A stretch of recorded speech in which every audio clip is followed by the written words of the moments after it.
Great. Okay, welcome to the last of my talks for the term. I decided to make it like a fun bonus talk. I was going to do something really technical and complicated about Hirzebruch's L polynomials, and the more I was like sinking time into it, the more I felt like, well, I have an exam tomorrow, so maybe we should just do something fun instead. And probably everyone's had a really long term, and they might appreciate something fun instead of something that I barely understand. So. Um, Also, just for fun, I decided to bring my stack of notes. These are all of the notes that I gave for the seminars so far, all stapled together in one big ream. So hopefully I encourages some people out there to, pick up a pencil and a book and then prepare a talk about something that they think is really cool.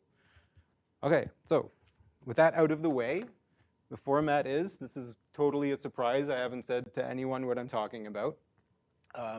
The hints, though, the first thing I'm going to do is a clever computation that I came up with a couple of years ago. The second thing is a bit of abstract nonsense that actually is a follow-up to a talk that I gave at the end of the winter term about why are the fundamental groups of topological groups abelian. This is going to be a bit of an extension of that. And then the third one is a total surprise. There's no way that anyone could possibly predict what I'm about to say, but it is definitely true. That's something that my advisor told me one time. And I thought it was so cool. I've always wanted to give a talk about it.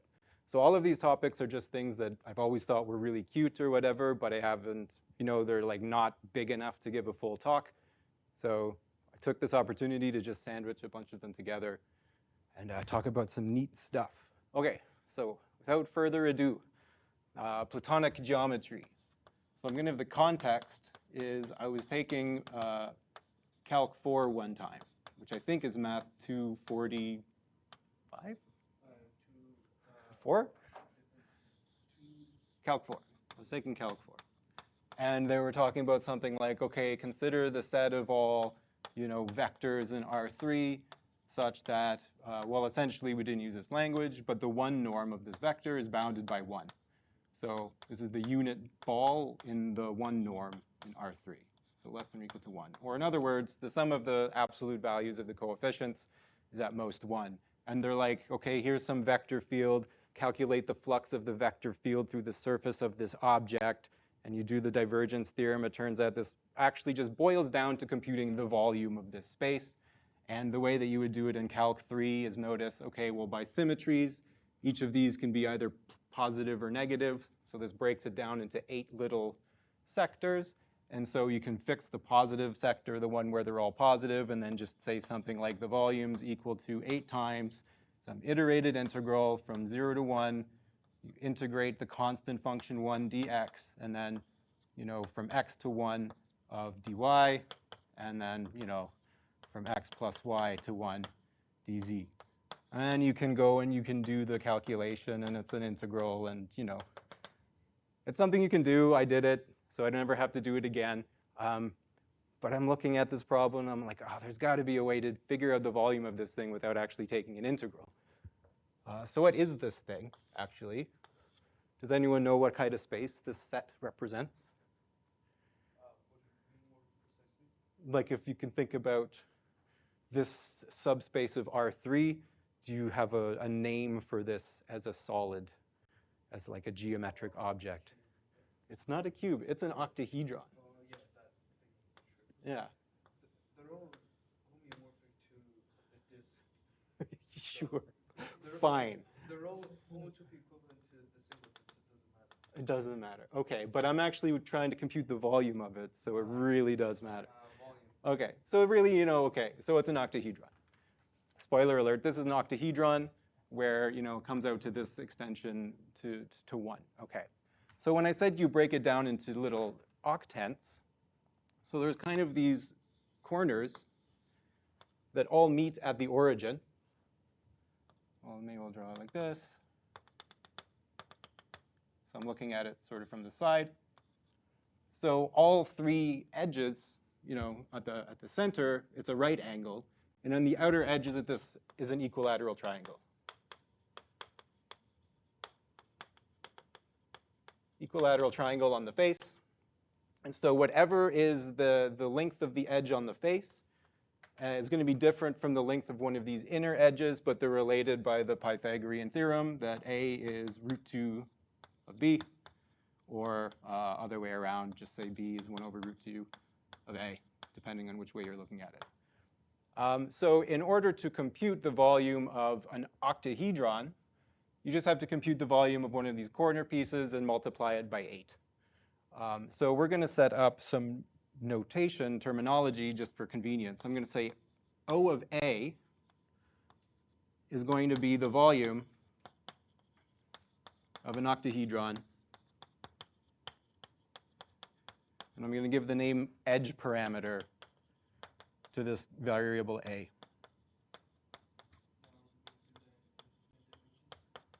No, just 3 dimensions. I'm just going to do 3 dimensions. Yeah. Volume. Okay. Well, I'm going to compute this. That's what I'm going to do. Okay, so let's call this the volume of the octahedron with the edge parameter, where the edge parameter just specifies what is the length of one of these edges. And it's a regular solid. All of these edges are the same. Okay, so where can one begin? So here's the idea that I had.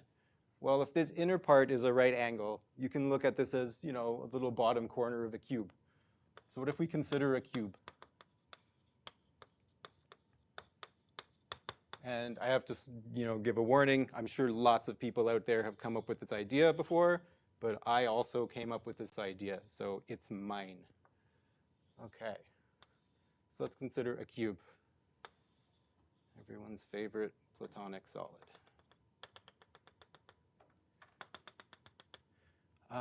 And I should also mention that we're going to take some things for granted. There's sort of elementary measure theory, but I think they're actually easier than formulating a Riemann integral.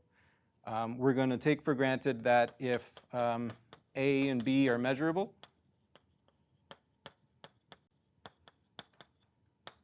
then A Cartesian product. So if A is living inside of a Euclidean space Rn, B is inside Rm, then the Cartesian product of A and B as a subspace of Rn plus M is measurable.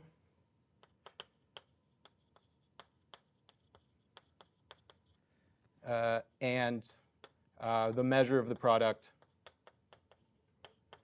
product of the measures. Yeah. So all of the edifice of measure theory, we design it so that properties like this are true. So this should not be like a surprising or complicated thing. And so in particular, this is telling us that the volume, like the n-dimensional volume of the n-dimensional cube with side length A is going to be A to the n, because you basically define the volume of an interval just to be the difference between the endpoints. So this is one thing we're going to use, is that we know what the volume of the cube is already. And another thing is that if x is measurable, and say it's inside of Rn, and if A is a scalar, then the n-dimensional volume in Rn of x scaled by A, well, you scale the volume by A to the n. This is how determinants work, and it's the same idea. A to the n volume of x. So I forgot to include these 2 black boxes. Yeah? How can we think of the measure acting on those products in category theory language? Don't. Like, is it a natural transformation from product of sets to... Like if you have 2 measure spaces and you consider like their measurable subsets or whatever, then something takes, goes from the product of the sets of measurable subsets to the real numbers by just multiplying their measures together. I mean, it's just a measure theoretics thing. Yeah. You just multiply the volumes. Okay. That conjecture were you going to try and do here? Yes. Let's see if you get it. Say the volume of the octahedron is half of the volume of the cube that bounds the octahedron. Or half the tips of the octahedron hit the face of the cube. Not quite. No. For one thing, there's 8 faces of the octahedron, right? And there's only 6 on the cube, so I'm not sure how you're visualizing, like, So you kind of just or the figure out taking the how to vertices. cube type, Like, so each of the vertices is one of the. like the center of the face would be hitting the vertices. You could try that. That's not what I did. So what I did is I take this corner and fill in one of the corners of the cube with it. So now we get to do colors. So I'm going to start with this front corner in yellow.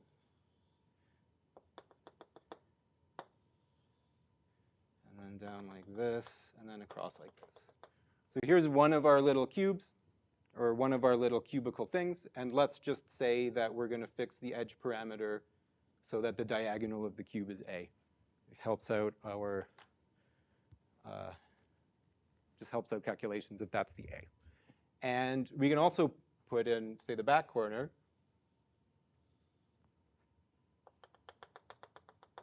And this comes down, and then this comes down on the back. All right, so there's a purple one.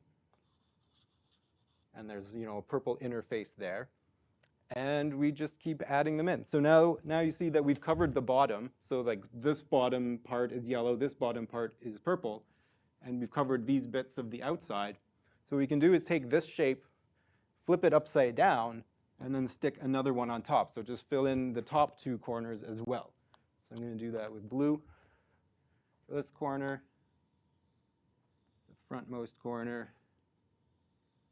And go across like that, and then this is another part of that one, and this is a part of that one. And then there's no inner edges on that one, hidden edges. And then I'll use green for the backmost corner.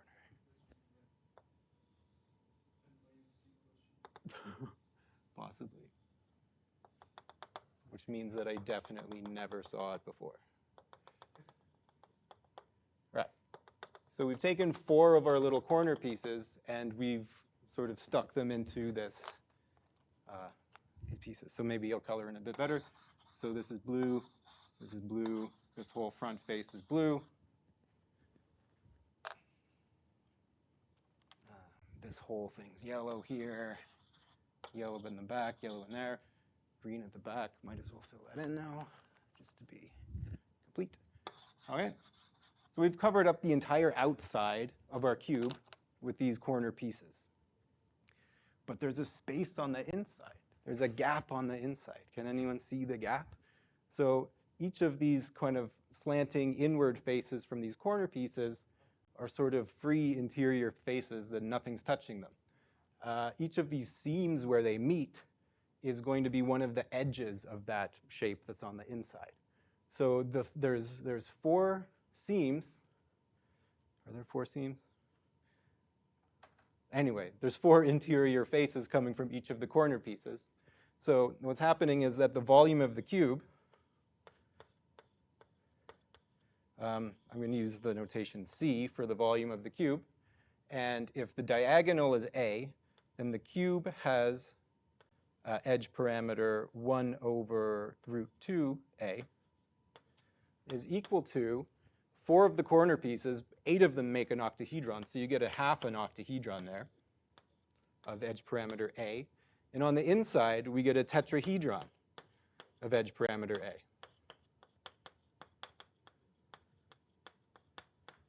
So on this side, we know what this volume is. This is 1 over root 2 cubed, A cubed. And on this side, we still haven't made any progress. We've just introduced a new variable that we don't know yet. Nevertheless, we have a linear relationship between these 2 things we're trying to compute.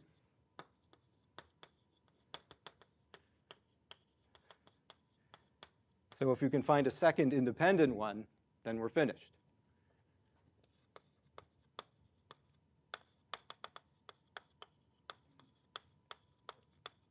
Does anyone see a second one yet?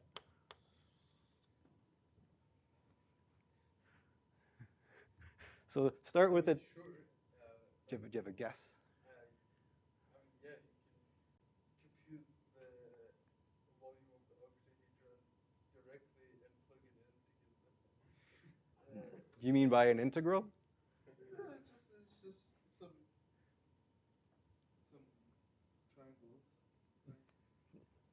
All right, I'm gonna move on.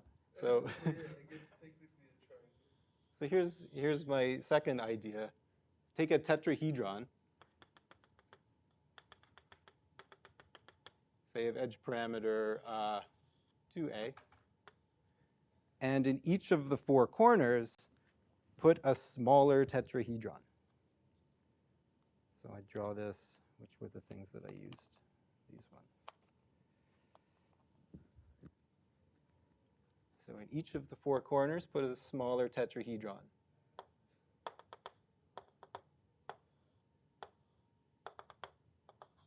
Uh-huh.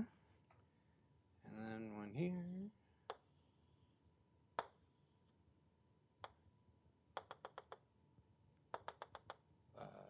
Yep. And then this as well. And then green.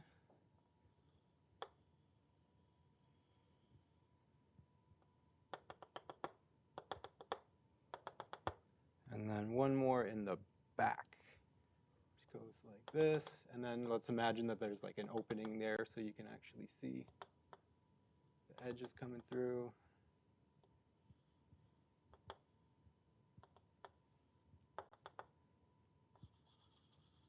Okay, so we've got these four smaller tetrahedra sitting there in our larger tetrahedron. I think. You're gonna go like this infinitely times.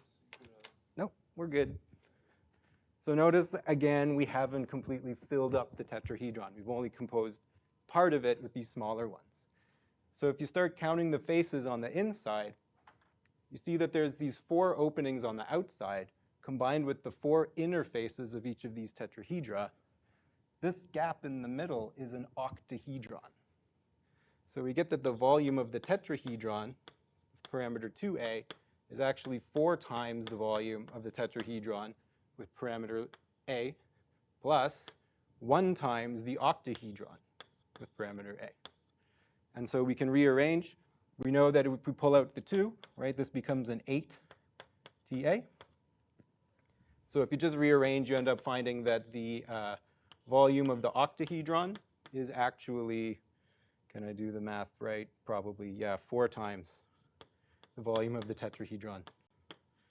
So there's our other hidden relationship coming from this tetrahedron. So now we just solve these two equations. Take this one, plug it into there. So let's start with that. So 1 over root 2 cubed, a cubed, is equal to, let's say, 1 over 2 times the volume of the octahedron, and then the tetrahedron is a quarter volume of the octahedron. So now let's multiply through by 4, and we're going to get that 4 over this, a cubed, is equal to 2. Is that going to be right? No, 3 times OA. How does this work? So 4 is root 2 to the power of 4. So this is actually just going to be root 2a. And so we get that the volume of the octahedron, by just solving these two equations, is equal to root 2 over 3a cubed. And then for free, we also get the volume of the tetrahedron as well as a byproduct of our calculation. We saw that it's a quarter of the volume of this. And so this is going to be 1 over 3 root 2 cubed a cubed. I think, I didn't check yet. So if someone has their smartphone, I'm going to take a water break. You just look up what is the volume of the octahedron and the tetrahedron and see if I'm right or not. I did check 4 years ago, but it's been a while. This is cute though. This is nice. Mm-hmm. Octahedron is correct. Awesome. Tetrahedron looks weird, but I'm pretty sure like it's got to be a quarter of the octahedron. There's going to be a root 2 cubed in a denominator. What does that one say?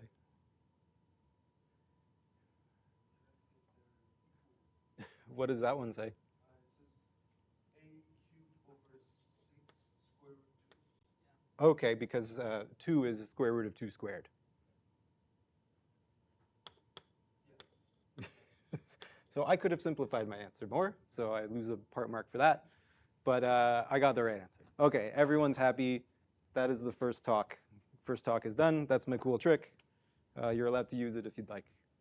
I tried to work it out for the dodecahedron and the icosahedron once, but it didn't quite make it work. So, okay.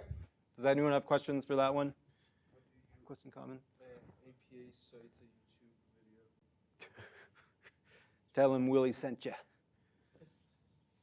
Yeah, I don't know. Good question. Okay. So that was fun. I guess I'm going to have to speed up. I didn't expect that to take so long.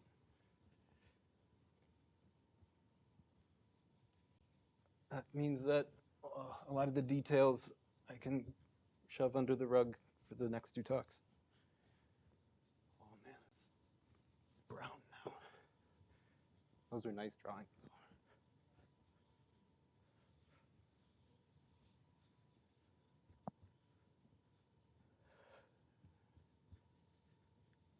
Does the mic still work? Say something. Okay. Cool. Okay, so part 2. How do I want to present this? Jeepers.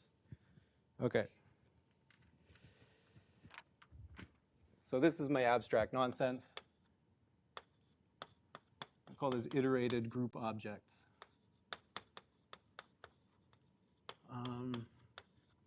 So after my talk at the end of December last year, where I talked about this fundamental group stuff, I went to write up notes for the talk so I could release them to people. And then I just figured out a bunch of ways that I could just like extend the basic idea and come up with a slightly more general presentation of what I'd done. So I'm gonna just give some overview of that, and then I'll probably share the notes in the Discord, and maybe you could send it to the mailing list or something. Cool. So recall from when you were there, if C is a category with finite products,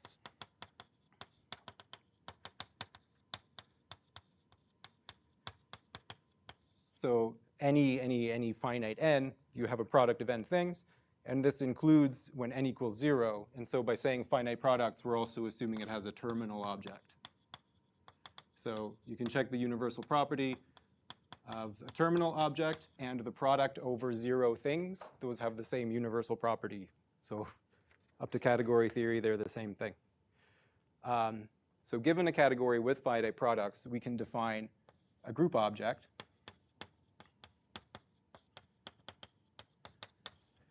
is a tuple of data.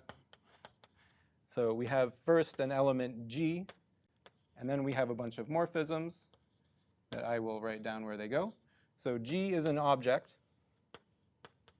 of their category. Mu is, and all of these are morphisms. I'll just say they're all morphisms, so I don't have to write down Hom sets every time. So this is an object with 3 morphisms.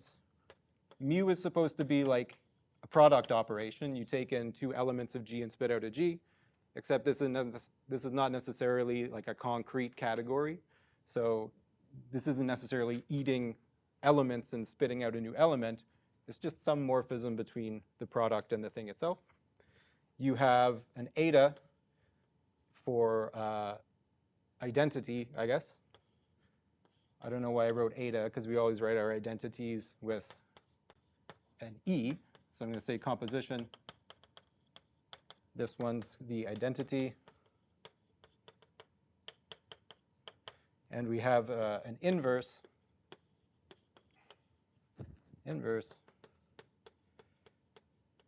such that there's a bunch of properties that are always satisfied by groups, right? So we have associativity. What does this mean in terms of diagrams? It means if you take 3 copies of G, if you do the composition in the first 2 copies times with the identity, so this is my shorthand, it's really convenient for the identity on G, to G cross G, and then follow that through by composing the remaining things. Associativity says that this is the same as composing the last 2 first and then with the first one. So this is the diagram describing associativity. So you're just working in some monoidal category? I'm working in a category with finite products. I see. Yeah. Because these are also what we have in the monoidal. Yeah, your monoidal categories are a monoid object in this category of small categories. So you could plug in the category of small categories for C, and then you can get stuff. Yeah. So this is the associativity diagram. That's like the power of this language is like you can plug in any category that has finite products, and this is going to describe what it means to be a group in that category. So associativity, unitarity, meaning that eta is a unit with respect to this composition map. And so what that's going to look like is if you take G, and then you take, oops. So the unit isn't a map from G to itself, it's a map from the terminal object to itself. So I said we have to have a terminal object. You can think of it as kind of like a zero object in the category of groups. Zero is terminal, but it's also zero.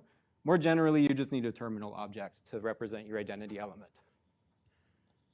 So if you map to G cross G with the identity on the left and your element on the right, and then you compose those together, right? So we're essentially saying E times G should just be G, right? This should be the identity map. Similarly, if you multiply with the unit on the right, you should just get the identity map as well. So unitarity is expressed in this way. And finally, invertibility.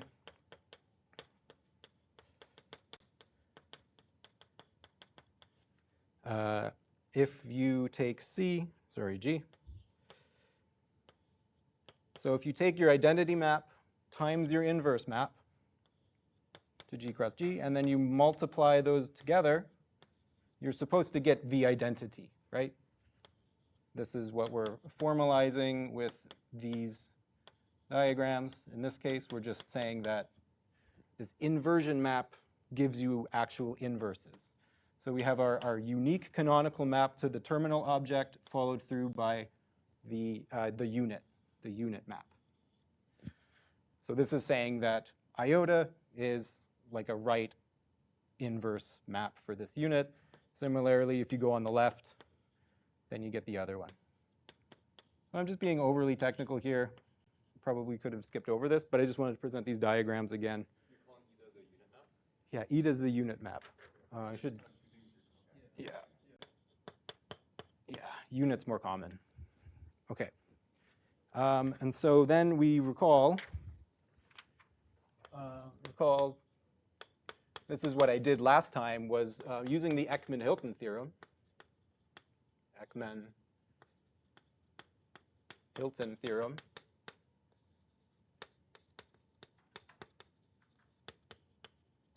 I was able to show that if C is the category of groups, then group objects are abelian groups.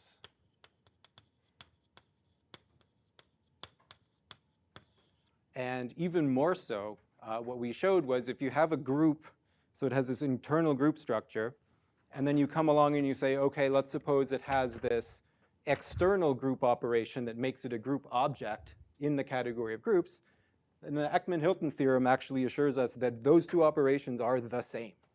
So it all comes down to them satisfying the interchange law. So maybe I should just write down what Ekman-Hilton said again, so we're all on the same page here. So what did this say? If S is a set with two binary operations, I'll just say ops. So let's say dot and tensor from S cross S to S. And if they are unital,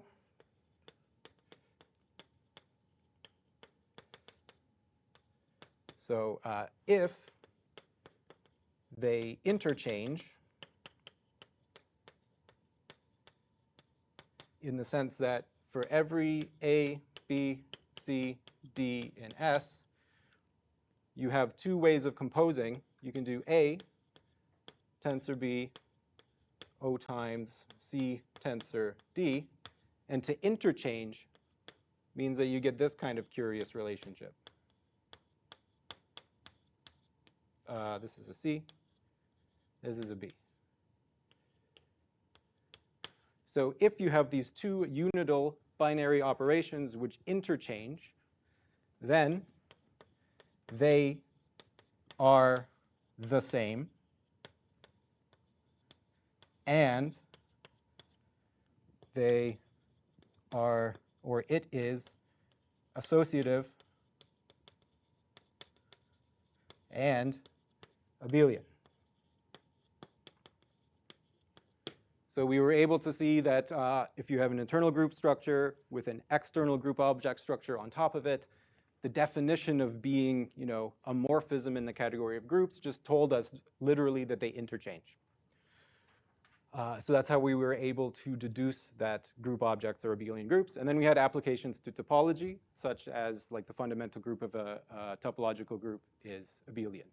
But what I'm going to do is say, okay, well, we don't need this set. This can just also be an object in some category. There's a categorified version of the arguments in the Ekman-Hilton theorem. And so how am I going to present that in a sensible way? Yeah. I'll not worry too much about making it sensible, and I'll just charge ahead. So here's the idea. So given C nice, so by which I mean with finite products, so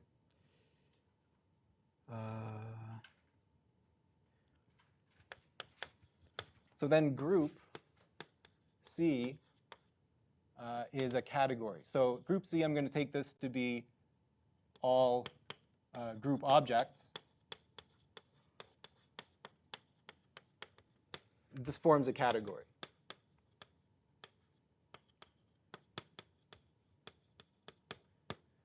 Because you can just take morphism between your two G's, which is compatible with all of these structural morphisms so that all of the necessary diagrams commute. You can fill in that detail or check my notes. So this forms a category, and the fact is, so group C is a category with finite products.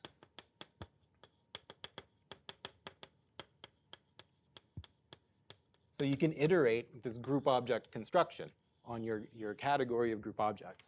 And it's important to note exactly how this is,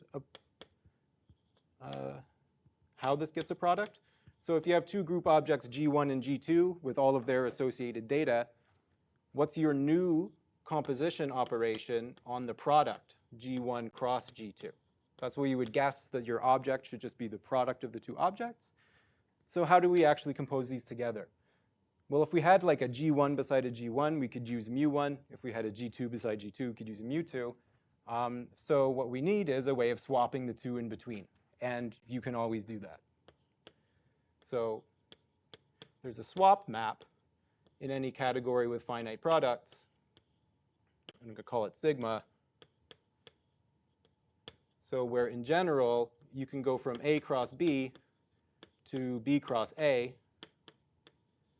by doing the projection onto B cross projection onto A. So this is what I'm calling my sigma for any two AB. And so we're actually just mixing the ones in the middle. So this is G1 cross sigma cross G2. So you have to swap to get them together. And then once they are together, now you can just take the product of the two operations. So this is how you define your proof, question mark, quotation marks. This is how you get your operation for the product of the two things. It's important, I really wanted to note that the swap is an important part of the product operation. Yes? In invertibility, should the first argument top left, should it be G cross G? No, you want to start with G and then map it to like G times G inverse and then multiply those together. And no matter what G you started with, you end up with the identity. It's like this. I just don't see how that G cross iota takes in G and gives you G cross Because any map to a product is given by specifying maps to each of the factors. So we've specified the identity to the first factor and then iota to the second factor. So you universally get a unique morphism, having these as the coordinate functions. Right? Okay, so for that map, it just means that both arguments take in the same thing. Yeah, if you want to think about it in terms of sets and functions, this would just be like, it sends G to G cross, G of G cross iota of G. Gotcha. Yeah. And from G to T, does that have a name? No, because there's a unique one. This is the universal property of a terminal object. Given any other object, there is a unique morphism to that.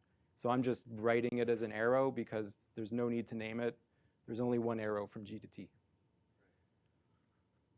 It's kind of crazy, but What does that have a name? the terminal map.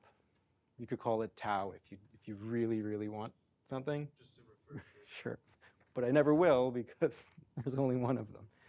Okay, what was I talking about? So this is a category of finite projects. So we can iterate the group object construction.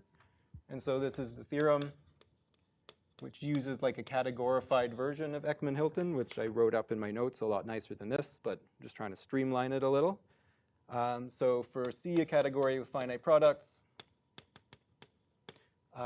we have that the group objects in the category of group objects of C are isomorphic to something I forgot to name is the abelian groups, the abelian group objects of C.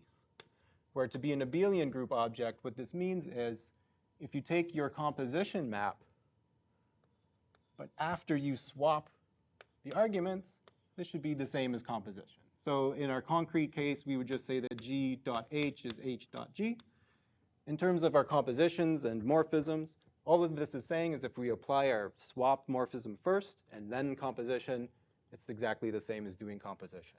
So our ab groups, these are just group objects with the additional property. It's not an additional structure, it's a property that the composition kind of eats up the swap. So this is neat. I thought this was neat. And I guess the way that it works is like, what is a group object morphism? Like, what does it mean to be so that the second group object structure is a morphism with respect to the first group object structure?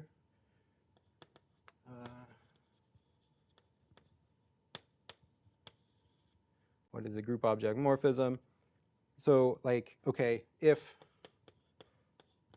G mu eta iota is in group C, and let's say that M E I is an additional group object structure, so that, right, so M is a morphism in this category, not just C, but it's compatible with this group object. What this means is that, okay, if we take our G cross G, cross G cross G. So if we take our composition map that I forgot to define, so this composition I'm going to call mu1 cross with a tilde over it, mu2. Means you're essentially just doing the product of them, but you have to swap first. So the tilde helps you remember that you have to swap first. So there's a mu tilde x tilde mu maps to G cross G. So this is the composition rule on G cross G, right? This is the group object structure that was induced. And we're trying to say that M is a morphism of group objects from G cross G back to G, right? In order to be don't belabor the point. So that means, if I actually wrote down the diagrams, it means if we took our M on G cross G to G, it should be compatible with both of the operations. First, the operation that's on G, and then the operation that's on G cross G. Okay, so if you stare at this diagram long enough and start thinking in concrete land, start plugging in, 4 elements of G and see what happens, you'll see that the X tilde gives you this swap. And the M's and the mu's corresponding to the times and the dots. This diagram expresses the interchange. I'm going to call this the interchange diagram for mu and M. Right? So in concrete land, we had this nice little equation. In category land, we replace it with this perfectly nice diagram. Like, it's a perfectly fine diagram. This is a great diagram. But the fact that we recover interchange from the fact that M is a mu morphism, that gives us interchange diagram. So then the challenge, which maybe I'll just be really brief now, but this is all in my notes, is that you want to categorify the arguments in the classic Ekman-Hilton argument. Ekman-Hilton theorem. And I'll give one or two, and then kind of indicate how you do the rest. So if you remember, and I don't think anyone remembers, when we talked about the Ekman-Hilton theorem, the first thing we did was like plug in a bunch of units and then deduce that by applying the interchange law and like applying the corresponding compositions to the appropriate units, we ended up finding out first that all of the units are the same, or the 2 units are the same. That was step 1. So I'll do step 1 to show that the units are the same. So by the units are the same, I mean that eta and E are the same morphism from the terminal object to G. So here's a kind of a diagram that I had to just figure out. Okay, so here's the first one. Should have left myself more space there. Sorry about that. Okay, so first of all, what if we consider the product of the 2 Greek units? So I've made a choice to have one of them is in Greek letters, the other is Roman letters. So we're going to take the Greek unit, and we're going to take the Greek composition, and by group theory, this is just going to give us the Greek unit back. All this is saying is if we take like 1 times 1 equals 1. This is all this is saying. If instead you take the terminal object up into a bunch of copies of G by doing this order of units, and then do M cross M.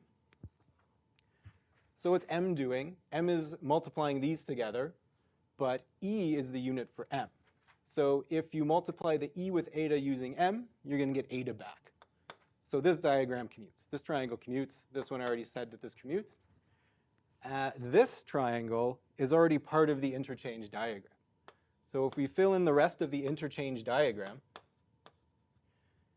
like this,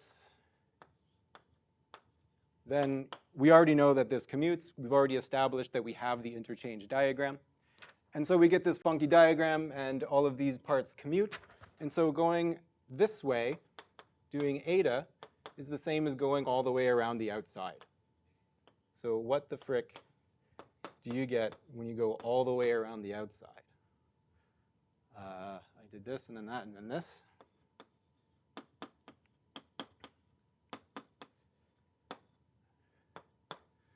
So first you swap the E's and do nothing, and then you use the Greek multiplication to get 2 copies, sorry, just 1 copy of eta.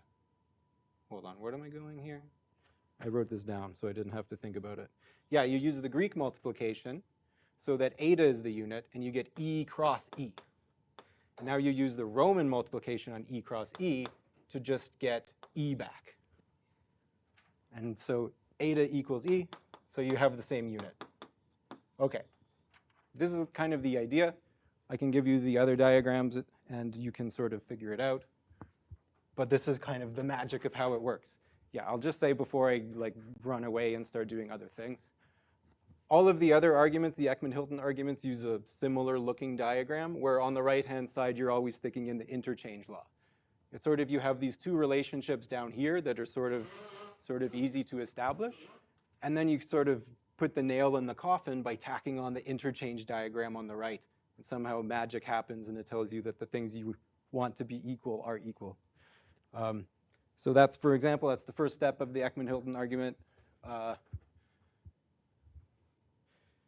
Yeah, maybe I won't really bother. Does anyone want to see like the other diagrams, or is this kind of dragging on a little bit? I do have a third portion. It's going to be in the notes. We'll send out the notes. There's diagrams in the notes. That's first step.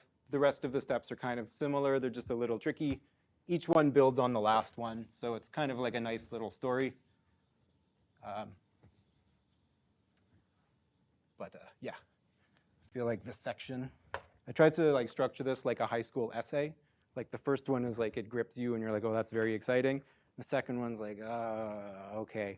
And then the third one I think is actually kind of exciting again. The most compelling argument. Sure, okay, so let's say that that theorem is proven and that we have this result for iterated group objects in categories. And then we can go and do applications to topology like we did last time.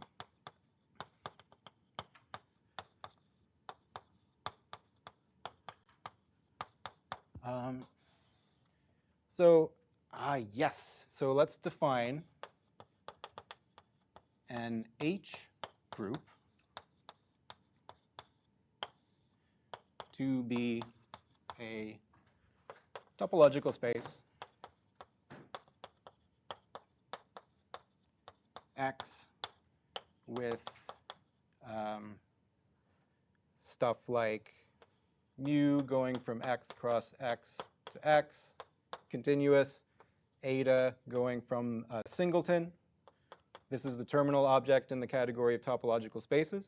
In this case, the terminal object isn't the zero object because the zero object is terminal and initial, and the empty set is the initial topological space.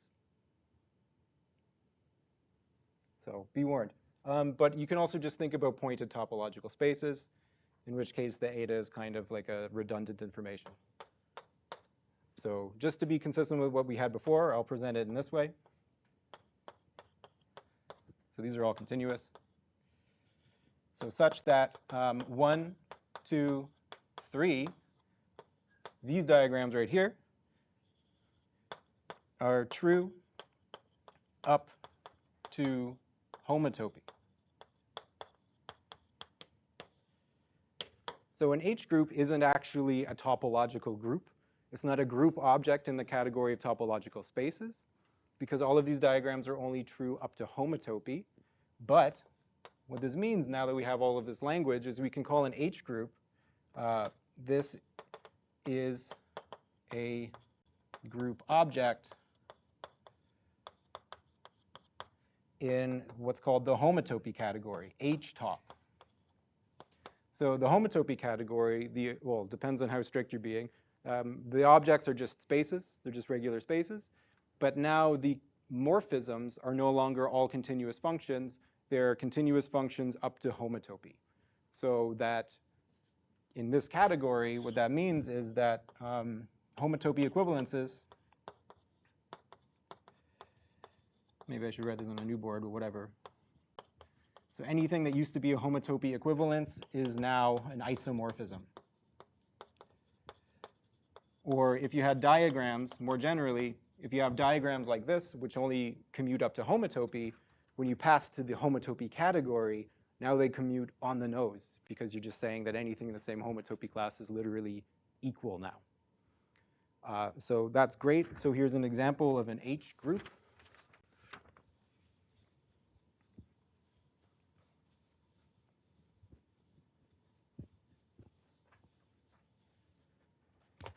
So here's the most canonical example. Any topological group is already an H group.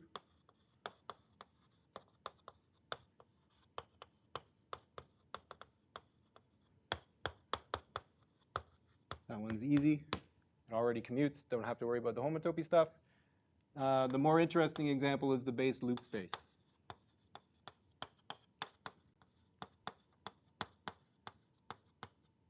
So if X is a pointed topological space, so we've chosen some base point, define the loop space omega X.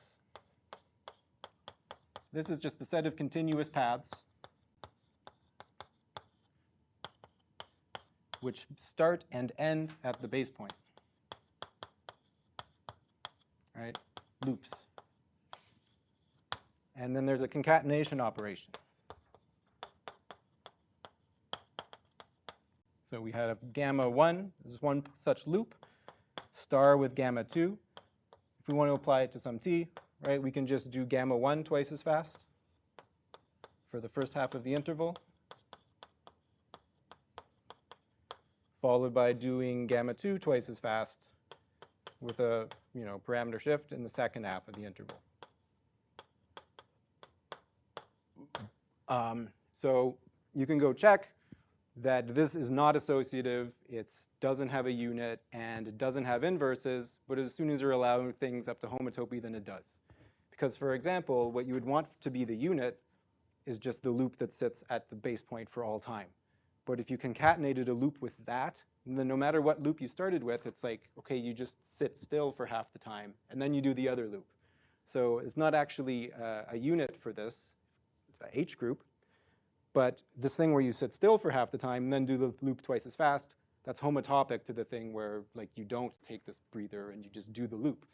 So you get units up to homotopy, you get associativity up to homotopy. This is an H space, or an H group rather. And this is the thing where if you take pi 0, so the set of all path components,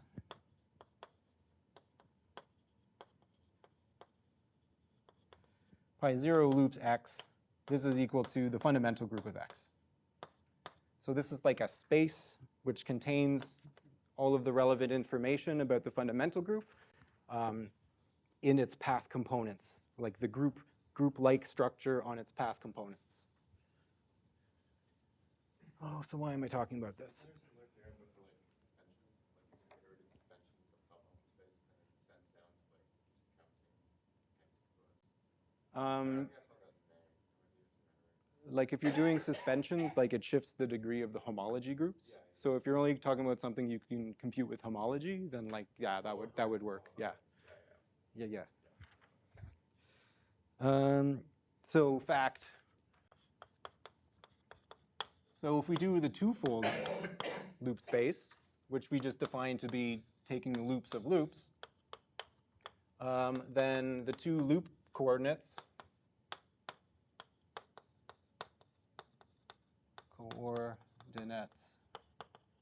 give us two concatenations.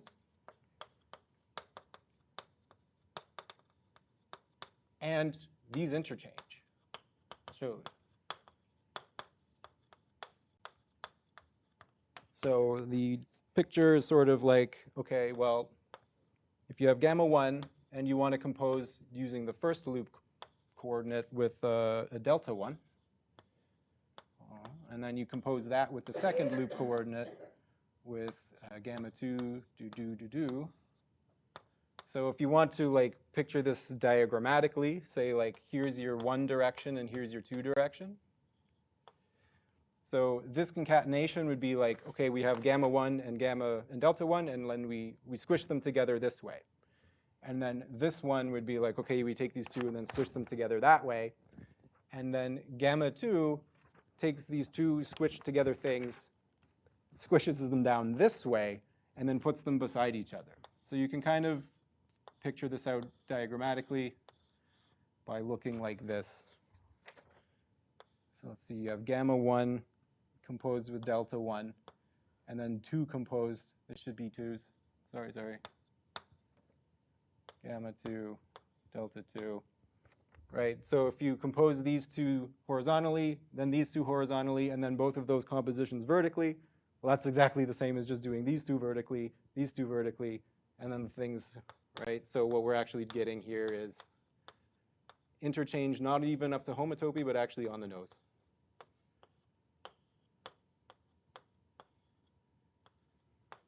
So the interchange. So what this is telling us is that pi 0, or rather omega squared x, is a group object in the category of group objects on the homotopy category of spaces. So therefore, it's an abelian group object in this category.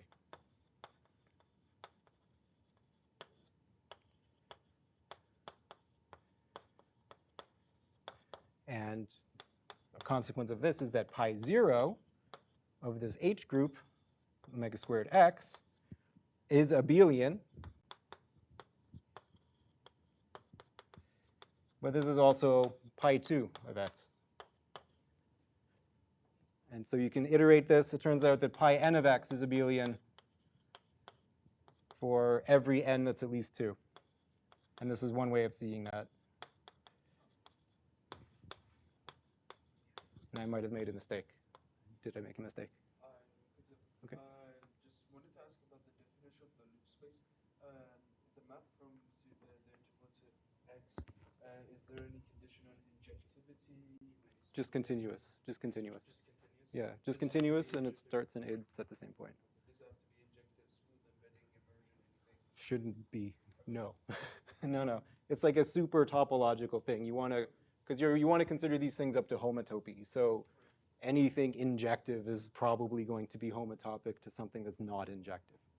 So like you want to consider all continuous maps. And so yeah, another one. And then finally, I'll just end up finally with this corollary 2 or whatever, corollary 2 or whatever. So we already saw that G is already a group object. So pi 1 of G for G, a topological group, which was a group object actually genuinely in the category of topological spaces. This is pi 0 of loops G. And loops G, well, this is not a group object in top, but it is a group object in H top. So loops G is an iterated groups object in H top anyway. And so that means that this is abelian. Oh, okay, almost done. Or at least almost on this part, for any topological group G. So this was the point of the talk I gave at the end of the term last term, was to reach this statement. And the methods were kind of ad hoc, I guess, compared to what I just did. Oh, no. There we go. OK, sorry. Yeah, so this was kind of like a really categorified way of doing Ekman-Hilton. I should have given myself more time. I would have drawn way more diagrams. But I don't want to dwell forever on it. So that's the end of part 2, I believe. Yeah, you also need to make sure that the loop product and the group product, you have to make sure that they interchange, but they do. I'm just going to mention these have to interchange. And they do. Okay. Yes. Any questions and stuff?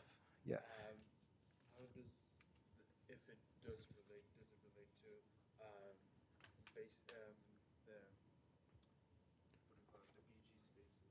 Classifying spaces.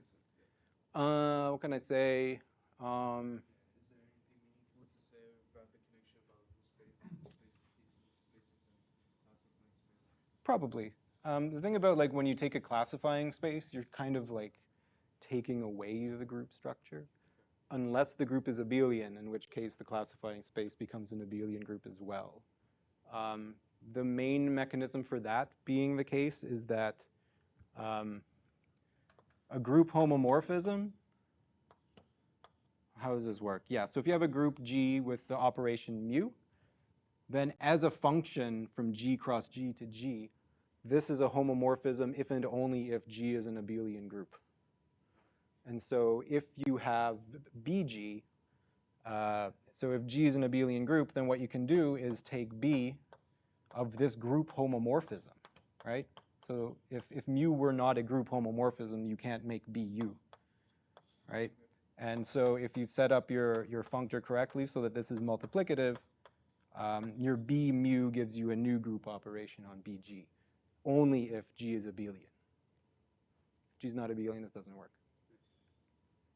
So like BSO3, I think, is just not a group. Yeah. Okay. I was watching a lecture earlier this week by Peter May, and he made a comment along the lines of early algebraic topology. They didn't think higher homotopy groups were interesting to study because they were abelian. Yeah, they thought. I think like they actually thought that they were like really trivial, like, and it wasn't until Hopf and the Hopf vibration where it's like, oh, pi3 of S2 is not 0. Like, really? Exactly the story as well. I thought that was really like an interesting. Yeah, yeah, it's really cool. And so this, I mean, I haven't seen the proof, but the fact that the higher homotopy groups being abelian must be relatively simple to like prove. Yeah, yeah, no, that's the point I made that in the fall term was like these things are easy to just write down by hand. Yeah, like saying that the higher homotopy groups are abelian, like there's this classical picture you'll see all the time where it's like, okay, so let's say that this is your concatenation direction and that like all other directions are this way. So let's say you have like pi n or something where n is at least 2. And you have two maps of spheres like F and G, say, like, let's say dn to x. So instead of maps of spheres, you can always take a map of disk where the entire boundary goes to the base point. It's the same thing as like just collapsing all of the boundary to one point and then mapping in the sphere. So you can just take maps of disks. And so you just do like a stupid drawing where you shrink down your F domain and your G domain. And you fill in the other blocks with just like being constantly the base point. And then you take your G and your F and you just move them.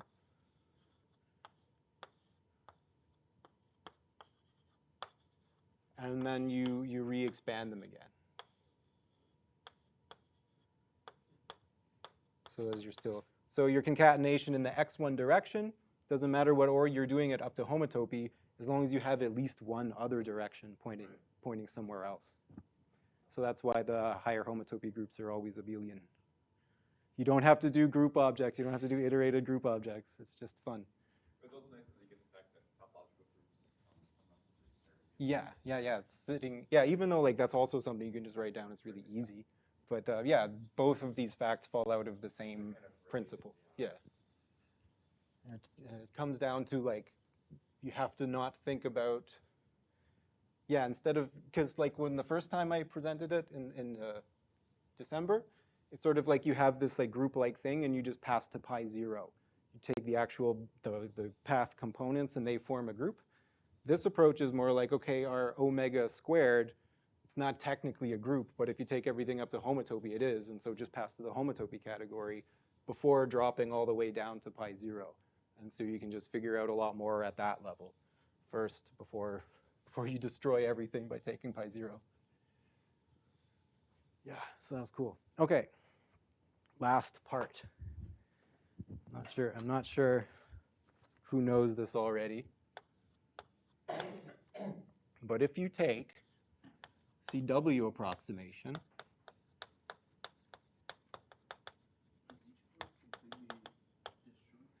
pretty much, yeah.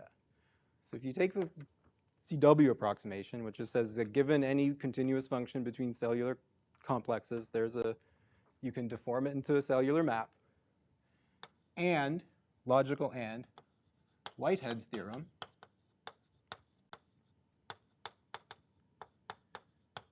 which means if you have a continuous function between topological spaces, between CW complexes, which induces an isomorphism on all homotopy groups, then it has a homotopy inverse. It's actually a homotopy equivalence. So the conjunction of these two theorems is logically equivalent to the axiom of choice. You didn't see that one coming, did you?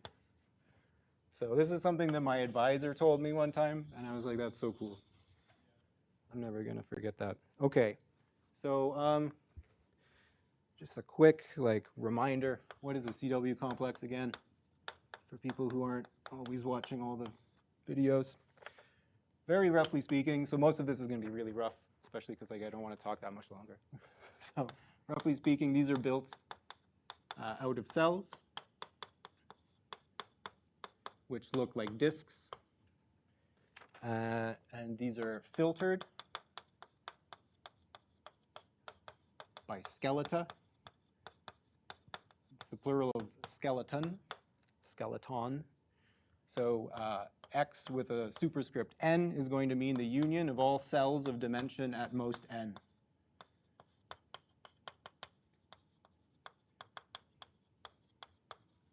And the way that we structure all of these together in a nice way are that cells are attached via boundary maps.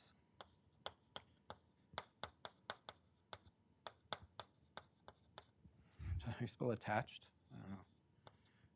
Via the boundary. So in particular, you're attaching the n cell along its boundary, which is an n-1 sphere, and you're attaching it to the n-1 skeleton. So nothing, you never get, yeah. So an example, so here's a zero-dimensional CW complex is a bunch of points. Now you have to start attaching 1 cells. Okay, well the boundary has to go into the 0 skeleton. That's not hard. It's the only thing that's even there. But it means that when you have 1 skeleton here, you can't add an edge like that. You have to start and end at a point. And if you want to add in a 2 cell, you have to map the boundary down to something in the 1 skeleton, or you can even just map the boundary to one of the 0 cells. Just add a little bulb there. So here's the canonical drawing of a CW complex. And so a map F from X to Y is cellular if F of the N skeleton lands inside the Y skeleton, N skeleton of Y. So it's like a skeleton preserving map. CW approximation, yeah, like I said, I'm just going to write it down for posterity. So given F X to Y, where X, Y, CW, and if F is just continuous, then F is homotopic, or it can be deformed to some cellular map.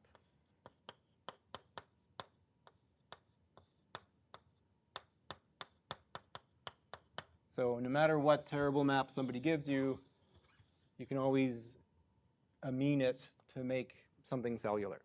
So it seems kind of innocuous, but it isn't. Yes? The S1-1 isn't that by definition You mean you don't like this tilde Yeah. there? Yeah. Instead of equals. I'm not defining it. But you already know what the definition is, so I shouldn't have to colon equals to you.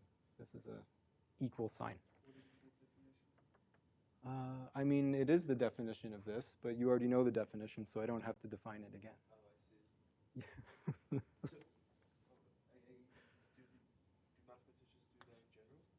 Like we already defined it when we use the definition again, we don't put the colon equals, we just put equals. I mean, yeah, you don't have to redefine it if you've defined it already. Yeah. It's up to you. Depends on how you want to style your own writing. It is technically isomorphic too as well, though. So, yeah. Okay, so Whitehead's theorem, let X, Y, CW complexes. F, continuous function. So if the induced map on homotopy groups from pi n of x with base point x naught, so the base point is something we kind of have a free choice of in this, well, not really a free choice of, but it's a parameter in the theorem. So if this is an isomorphism for all n, so for every degree and for every choice of base point,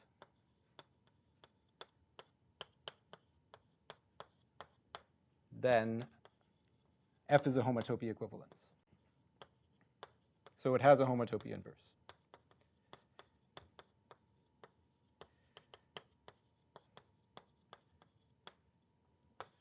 Okay.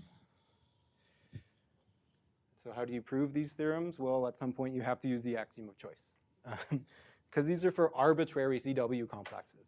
So you're inevitably going to have to make some huge choice that's bigger than the natural numbers. You have to have some axiom that assures you that you're allowed to do that. And so what is that axiom of choice? Just to write it down, or at least the version that I'm going to use. So let's say for any lambda set, any set, and any disjoint, I'll say disjoint for this one. It should be equivalent, but there's some work. For any disjoint collection of sets, where the collection of sets has the same cardinality as lambda. And so I'll index the elements of that set by elements in lambda. And I'm going to demand that they be non-empty as well. So for any collection of non-empty sets indexed by a set lambda,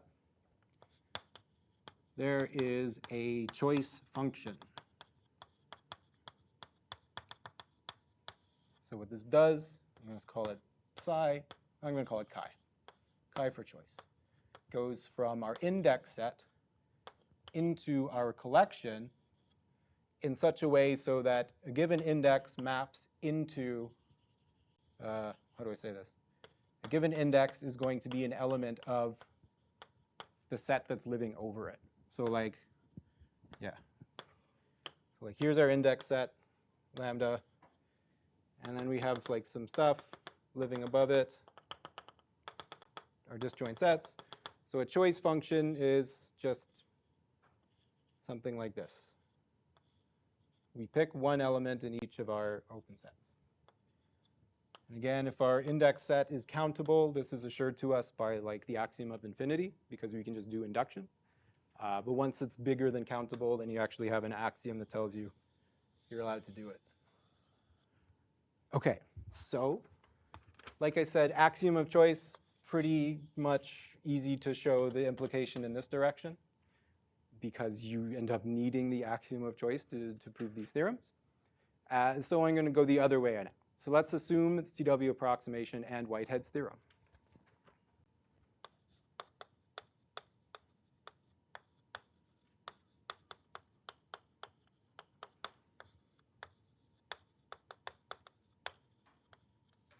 Okay. So first, here's a little construction that I'm not actually going to spell out. Given a set S, let's define the complete simplicial complex on S, call it KS, to have one simplex of size, I'm going to say cardinality of A plus 1 for any finite subset A living in S. So this is a really rough definition. Don't take this necessarily as a definition. Just giving you the idea. So you take your set S. The idea is the elements of S themselves are thought of as zero simplices. For every pair of zero simplices, unordered pair, we can have an edge. For every trio of pairs, so for every 3 points, you're going to have these edges between them already. So you glue in a triangle, et cetera, et cetera, et cetera. So that for every finite set A, that's going to be spanning some simplex of dimension 1 more. So we're going to start with this. And then you could possibly already start piecing together what the argument is going to be. But I should write down some properties about this so before I run away. where do I want to do this? So then facts are like Ks is a simplicial complex.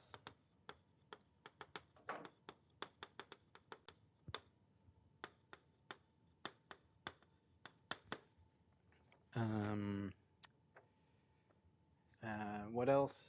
Here's the bigger one, is that if f is non-empty, sorry, if S is non-empty, then pi star of S 0, yeah.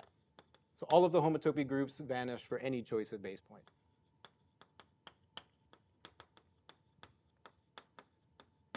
And so here's the proof sketch. I'll give you a sketch of how this works. I think I've avoided to not use CW approximation for this, but I might be wrong. So we know that, okay, given, suppose we have some continuous function from the n sphere into our complete simplicial complex. Its image is compact.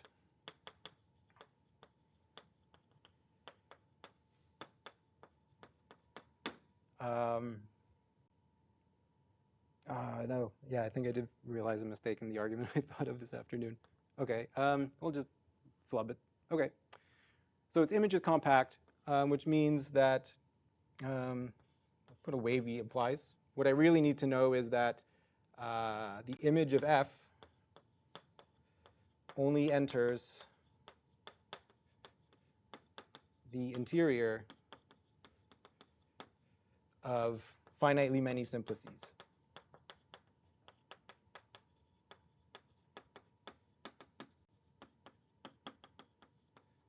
And therefore, only finitely many vertices are involved.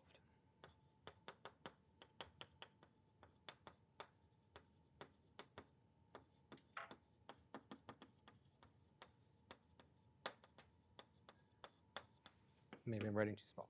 So if you're only entering the interior of finitely many simplices, then in terms of like barycentric coordinates or whatever, you're only having finitely many vertices involved.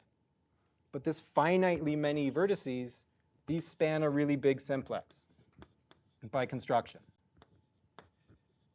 And so whatever our thing was sitting inside of all of these tiny little spans of these vertices, all of these little interiors are actually faces of that one really big simplex that they all bound. The simplex itself is contractible, so you can contract it. I'll draw a picture. Really big simplex.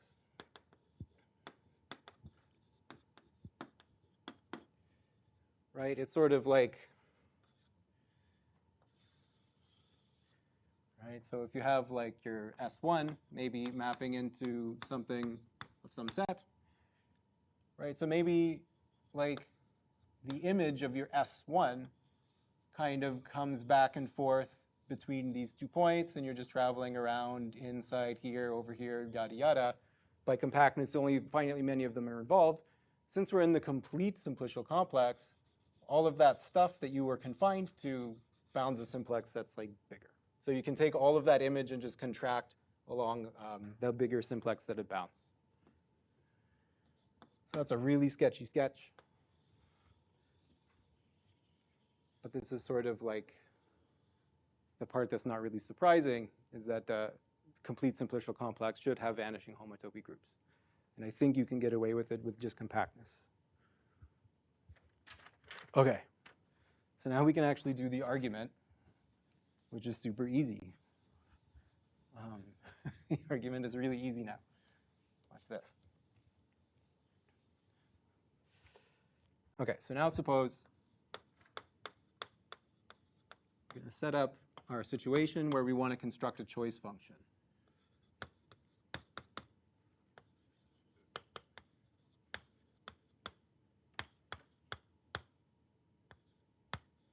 And all of these being non-empty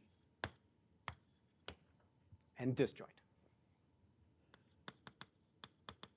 Right, we're setting up our choice function. We want to construct a choice function.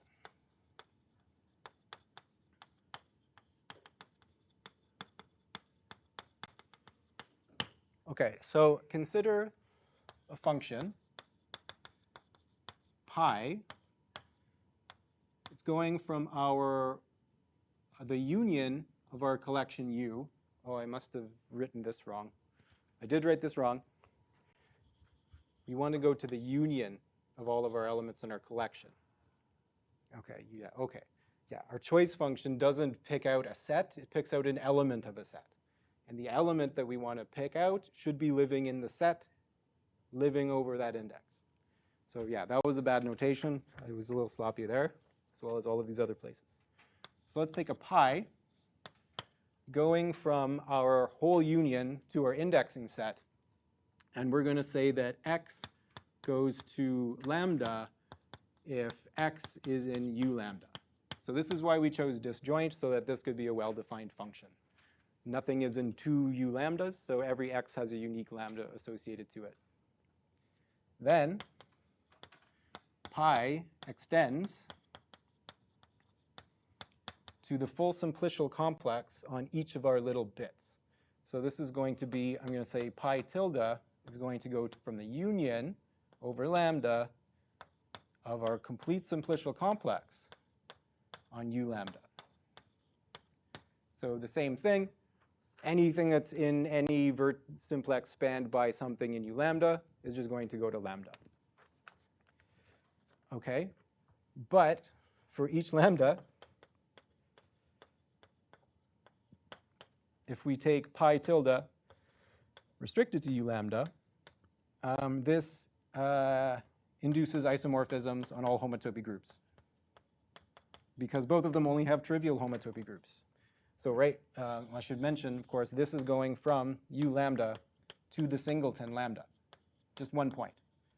So this has vanishing homotopy groups. This also has vanishing homotopy groups. So yeah, induces iso on pi star. Great. So we get to now use the first of our things here. Should I erase this? No, I'm going to go left.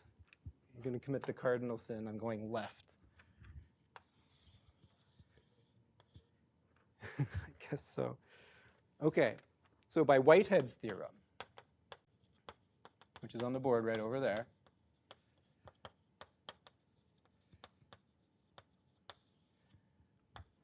we get a homotopy inverse. And it's going to go from lambda. So this is something that's true over each component. So if you consider all of the components together, right, the u lambdas and the lambdas correspond uniquely. So it's like for every component, you're getting this isomorphism. So we can put all the components together and get a homotopy inverse to the union of all these complete simplicial complexes, u lambda. And so it's kind of the picture that I had over there, way over there, where we had all this indexing stuff. We have like these clouds, and we're trying to define a function that hits one of these points in the cloud. What we've done is we've sort of filled in a bunch of empty space around these points to make like some contractible masses. Right? So this is kind of what's going on. And now for each index, our homotopy inverse brings us up somewhere into this like nebulous mass. Doesn't necessarily hit a vertex. We just get somewhere in this nebulous mass. So that's a start, because now by CW approximation, this is a zero-dimensional CW complex. So by CW approximation, what do I call this? Chi. Chi deforms to chi tilde, which goes from lambda to the disjoint union of all of the zero skeleta for all of these k's. But for each of these things, each of these complete simplicial complexes, the zero skeleton, I guess I should have made that explicit, is just the set that you started with. So this guy, this is a choice function.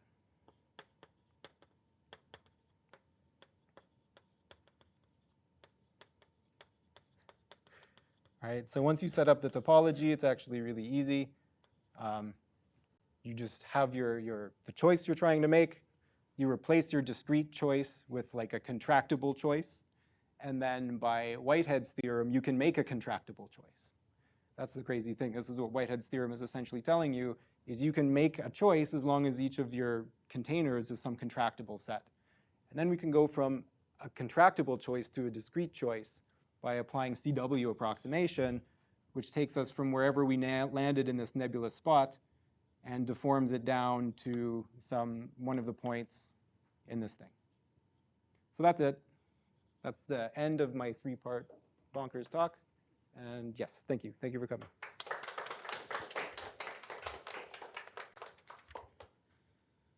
Yeah, so that's the one. Yes, questions? All of the universe, if it's not like this way, it's not objective. Well, I guess it's like It's a homotopy inverse. homotopy. Yeah. The whole point is like going up and then down, Yeah. or down and then up is homotopic to the identity. Yeah. So neither of them has to be injective or surjective to be a homotopy equivalence. Exactly. Yep. But yeah, being up to homotopy, if we weren't up to homotopy, it would just be a pre-image, not an inverse, right? I don't know what you mean by pre-image in this case. When a map is like this map is not injective this way, Mhm. the pre-image it doesn't have an inverse as a pre-image. Oh, okay, yeah. Yeah. Or alternatively, you're trying to construct a section. Yeah. Yeah, I mean, that's axiom of choice is equivalent to the statement that every surjective function has a section. Surjective or injective? Surjective. Because the surjective, the fibers are giving you the nebulous things. So if you can pick something from the fibers, then you've made a section. No, sorry, yes. I meant to say something. Yeah, I take back the question that said Okay. injective, not subjective. Yes, I meant subjective. Yes. Okay. Exactly. Cool. This makes me wonder if we formulate the CFC axioms in terms of like more homotopy theoretic. Homotopy type theory or something? Maybe. I think there's like actual research into that. I don't know enough about it to say for sure, but I think people are curious about things like that. Like the univalent foundation stuff, you can compute the homotopy group of the circle like as a sort of formality or something like that. So there's definitely stuff happening. You predicted what I wanted to say. Like, yeah, this feels like the whole sections of a fiber bundle that would do, like the picture of these. Yeah. It's just not really like a locally trivial thing, so it's not really a fiber bundle. It's just a set thing. Yeah. Yeah. Less structure. And you have questions or process? Excellent. Okay, actually, what's a simplex? Oh, a simplex? Oh, great question. Should have said something. So a simplex, this is like the n simplex is the set of like barycentric combinations of vectors in Rn plus 1. So I'll write it like this. Ei, Ei. So the Ei standard basis vectors of Rn plus 1. And these linear combinations are supposed to be between 0 and 1, and they have to add up to 1. I'll draw a picture. Sum of I, Bi equals 1. So the idea is like, here's R3 with the 3 coordinate axes. Here's like E0, 1, 0, E0, E1, E2. And so then the simplex, all the set of barycentric combinations is like this triangle that's living as like the convex hull spanning between these 3. So this whole linear combination of stuff, like normally this would give you an n plus 1 dimensional space, but the constraint that they all add up to 1 gives you an n dimensional thing. And then, so that would just give you the whole plane. But then the constraint that the Bi's have to live between 0, 1 makes sure that you only get inside this little bounded triangle. Yeah, so yeah, extend to dimension. Just imagine that's n dimensional. Good question. Any more? Any more questions? We donezo. No, just thank Will again. Awesome. Thank you for coming during exams on a kind of semi-dreary day.